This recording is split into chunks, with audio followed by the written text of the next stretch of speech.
So finally, we're gonna make banana pudding. Special shout out to Kiara Hobbs. She's been waiting on me to make this video. So these are the things you need. You could use a metal pan, or if you like me, I use a plastic container with a top on top of it. You're gonna need margarine or butter. You're gonna need 2 cans of vitamin D milk.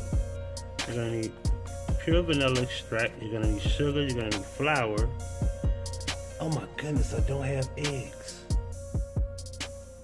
Cookies and bananas. I'm finna go to the refrigerator and see if they have any eggs here. I'll be right back. Alright, I found 4 eggs. Alright, so the proper measurements is if you want a lot of bananas, use as many bananas as you want. Me personally, I prefer to get the more greener bananas, so that they actually don't be too yellow, but green is perfect. Thicker the better, more green. As far as the flour, I'm gonna give you the proper measures in a minute, but I did want to show y'all the importance of vanilla wafers, Keebler Elves. I prefer this brand, but don't use the bag cookies. These cookies taste much better. I'm not gonna do the lemon method with the lemon juice on top of the bananas, but I'm gonna stack in this bowl. I'm gonna crush the cookies in this bowl at the bottom, sprinkle like a little bit, go banana cookies, bananas cookies, all the way to the top. Put a top on that, and I'll come back when we make the mix in the kitchen. This is a very important process here, that you crush about maybe 10 to 12 cookies so you can have an actual bottom row where it doesn't start with one layer of cookies. You want the crumbs to sink to the bottom. The issue is that you want to make sure there's no room when you stack these cookies up. When you mix the mix and you go to the bottom, you don't want pockets.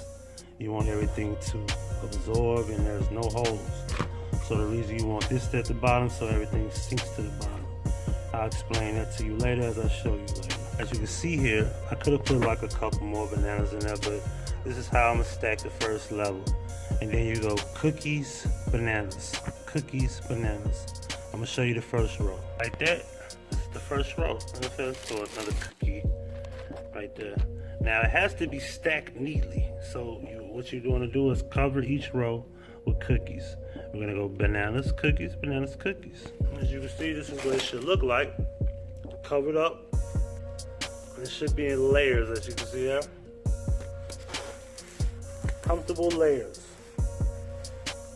At the very bottom, the crumbs is gonna keep everything sealed in when you pour the mix on top. Now let's get to the kitchen. That's where the magic happens. So you're gonna need one of these. If you don't have one of these, get you like a spoon or some type of fork, because you're gonna take those 4 eggs in here and you're gonna whip those up, scramble those up real good. With the sugar, you're gonna need at least 1 cup, no more than 1 cup. You don't want it too sweet, you don't want too much sugar in it.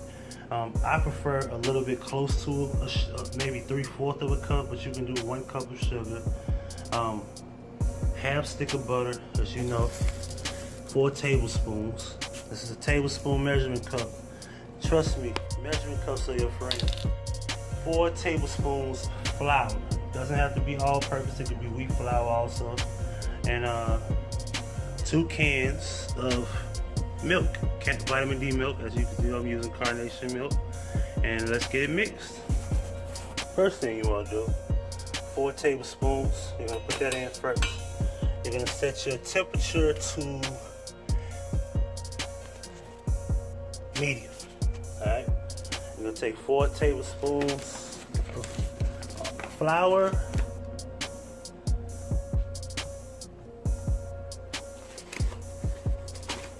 Make sure you level it off there.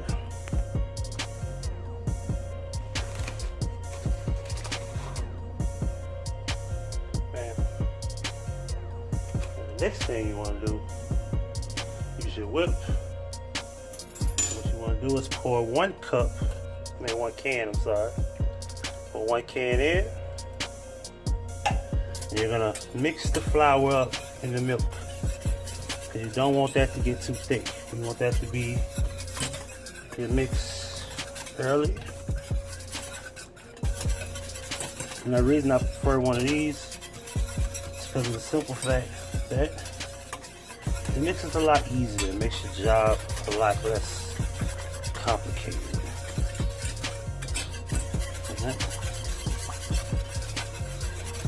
Alright, you see we got that together. Let's get over here. But yeah, you see here, I'm gonna put my butter in. I still got it on medium. And we're gonna turn it up to about 6, right? Like you see, I got a little under a cup. I got 1 can still sitting over here. I got my eggs over here. And what I did was I scrambled them up. 4 eggs, make sure they're large. Pour it off in, like that. Kind of making a mess here, but as long as you clean up as you go, everything will be alright. Alright. See what we got going on. And the vanilla extract, I'm gonna show y'all when to put that in. You don't put that in now, not yet.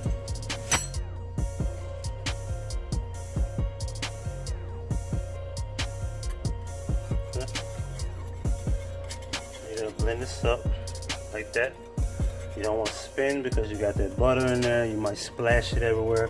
Don't want that to happen. Do this so you can go left and right, left and right.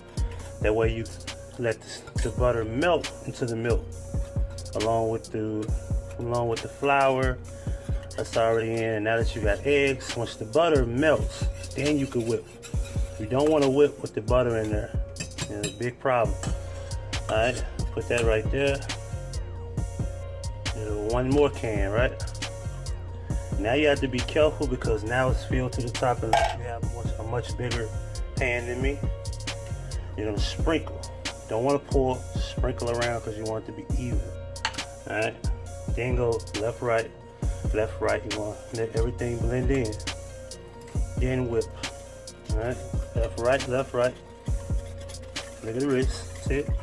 Left, right, left, right. That's why I prefer you have one of these. You can have one longer. This is just one short, like that. See? Because you still have that flour in there. You got to be mindful of that. Still have the flour in there. Now whip. Yep. All right. Cut the temperature down to like medium again, like that. Cut it down to medium a little bit. And what you're gonna do? You're gonna stir and let this boil for roughly 5 minutes. 5 minutes should be enough. Alright. You see these lumps? Let's go up higher like that. Stir. Stir lightly. You want those lumps to go away. You want those lumps to blend. That's the flour. Alright, see that? See those clumps up there? That's flour. Don't worry about the edges or anything. Just stir, stir, stir lightly. Make sure you have a little room like that. Not deep, because if you go deep like that, you're gonna splash everything. All right. Go left, you can go right. Back and forth, back and forth. If you notice, those lumps are going away. And keep it on close to medium, a little over medium. It's gonna slow cook. It's gonna slow, and what's gonna happen with this is gonna get a little thick, but you don't want it to be too thick. All right. Once you notice the lumps are gone, as you can see, the lumps are about gone. Right now, see the lumps? You see a few of them, but they're not noticeable anymore. All right. Hold on 1 second. You don't need to pause. Oh, I gotta take the top and everything off. I should have been did this, huh?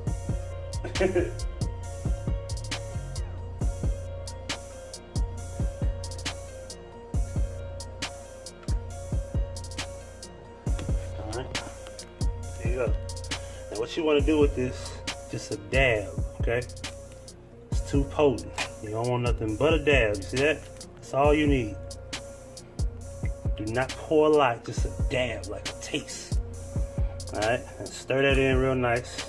If you want, you can do a little bit, but just a dab. No more than a dab, like that, bam. See? That's just a little bit too much, it's not gonna hurt. You know, you just don't need that much. It's too potent. It's vanilla extract. And stuff costs about, if you get a good bottle, like this cost me $5.50, I believe, $6 or something like that.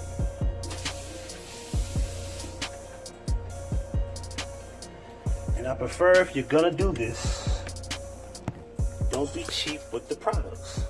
I think I had off-brand margarine. That's not really a big deal, but you want the good brand milk. If you want to go to the if you want to go to Whole Food, you can get Whole Food products. You know, it'll taste a lot better. I will make another video for the Whole Food people who do shop at Whole Foods. I do know how to make more of a organic, more of a healthier base or healthier version of banana pudding. Not a healthy, but healthier. Keep that in mind. As you can see, you're gonna stir. Now, scrape, stir with the bottom, but stir slow at this point. And you're gonna notice it's gonna get thicker and thicker and thicker, but I'm gonna let you know how thick you want this to turn out. Keep it on medium or a little bit past medium, but do not do this on high. Do not be in a rush. Take your time. Not stir fast.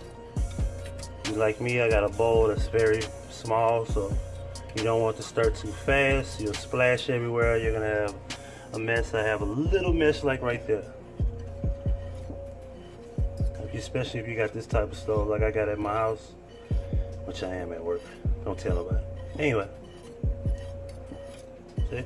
Start slow, go backwards, go reverse to the right, to the left, to the left. Look at the flick of that wrist.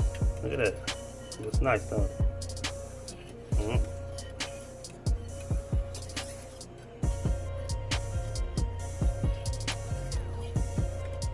Let you know I'm good with my hands, right? I'm just killing time here. And as you can see, it's still too watery. Alright? You want it to get a little thick. You want to notice how not watery it is. You want it to be like more lumpy, but not very lumpy. Alright?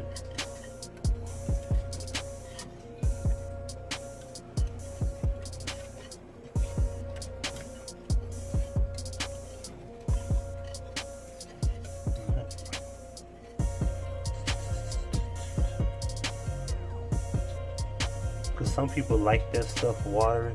I don't. I like it a little bit thicker. Alright? You can let it sit for about maybe 30 seconds. You'll notice the bubbles. As you can see there. See? See those bubbles? And stir slow again. See those bubbles?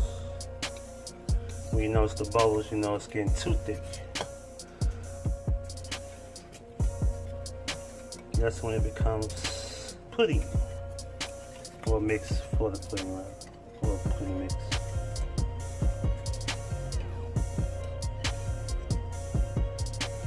Now it's getting thicker.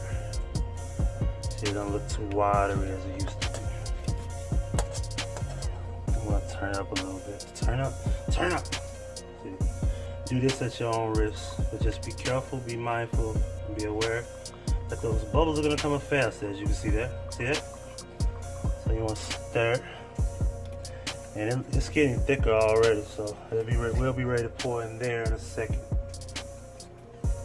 We about ready right now, right?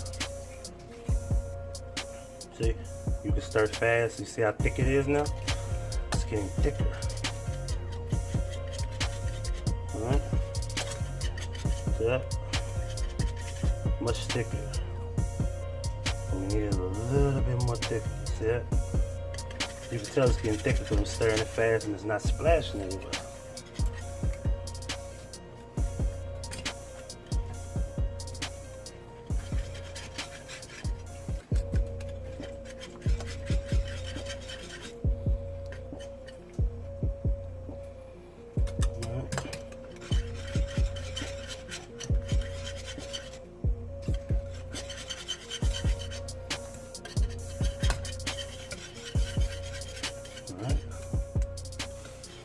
should be about 5 minutes, but it might have been longer. But if anything, no more than 6 to 7, maybe 8 minutes.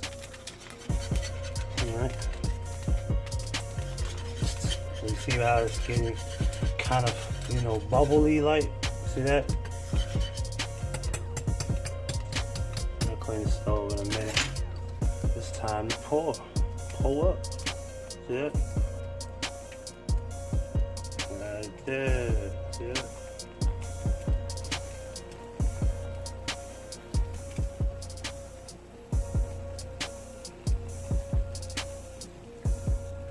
Now, as far as that, I'm going to show you what to do with that.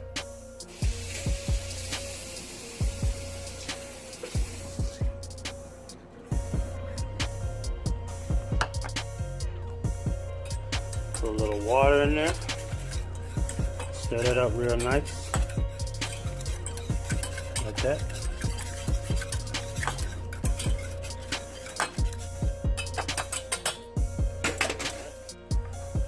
Pour the rest on top.